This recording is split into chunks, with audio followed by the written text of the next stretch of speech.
Strong men have always existed as mythical figures in the real world, walking embodiments of raw force whose very steps seem to shake the ground beneath them.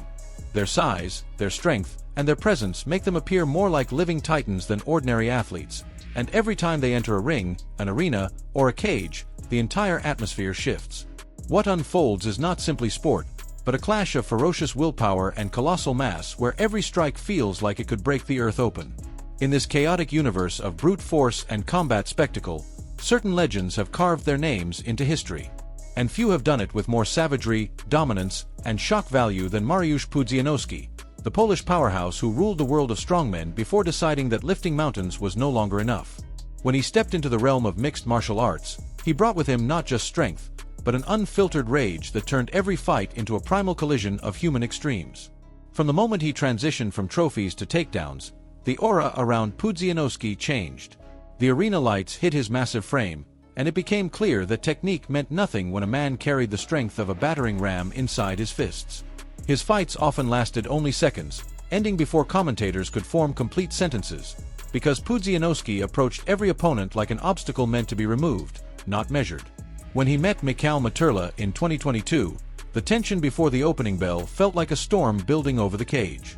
Materla tried to maintain distance, but Pudzianowski grew impatient, closing the gap like a predator pouncing on a helpless animal. Materla, adorned with tattoos and a nickname meant to evoke fierceness, could only watch his toughness evaporate as the Polish juggernaut overwhelmed him.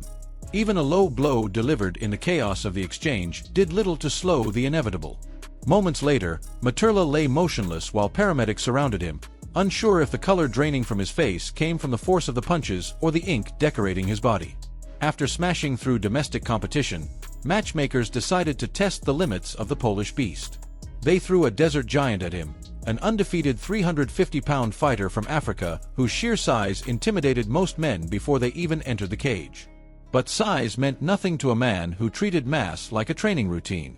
The African stormed forward as if hoping to overwhelm Pudzianowski early, but his audacity was met with a single decisive blow. In an instant, the titan from the dunes collapsed, lights shut off, and Pudzianowski stood over him like an executioner completing another duty.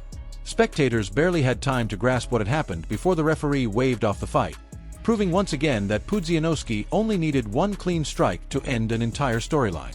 Not even established martial arts lineage could protect a man from Pudzianowski's wrath. When a member of the prestigious Gracie family stepped into the cage, the crowd erupted with anticipation. But the legacy of Brazilian Jiu-Jitsu meant nothing when pitted against a force of nature. Rolly Gracie attempted to use footwork and cautious strikes to slow the monster, but it was useless. A poorly timed low kick met the immovable tree trunks that Pudzianowski called legs, and seconds later a devastating hook erased Gracie's consciousness. The way the Polish powerhouse stood over his fallen opponent, flexing a back so wide it could serve as a billboard, solidified yet another brutal victory. His dominance continued through fight after fight. Against Marcin Najman, Pudzianowski ripped his shirt apart before the match even began, a silent warning of the violence to come. When the bell rang, he rushed forward with hammering low kicks before bulldozing his opponent to the canvas.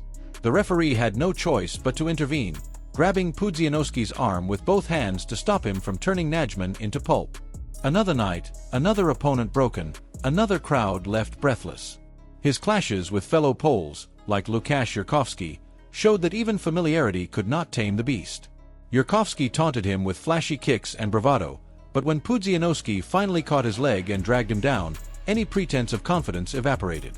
Elbows rained down with the weight of steel beams, forcing Yurkowski into survival mode.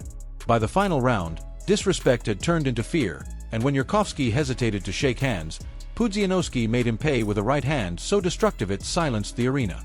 But not every battle was easy.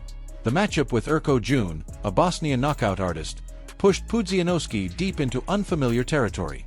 He dominated early with takedowns and sledgehammer fists, but fatigue crept in, turning his limbs heavy and his breath ragged. Jun sensed opportunity and burst forward with determination, landing punches that shook the veteran. Yet even as exhaustion consumed him, Pudzianowski dug into a reserve of primal instinct. When Jun overcommitted on a takedown defense, the Polish behemoth exploited the opening, taking him to the ground and unleashing a barrage so savage that the referee had no choice but to save the Bosnian from further destruction. Outside the cage, Another titan roamed the world of combat sports, the monstrous Bob Sapp. His size alone created mythology around him, and at his peak he was a hurricane that destroyed everything in his path. Sapp carved his reputation in Japan, pummeling legends like Ernesto Hust.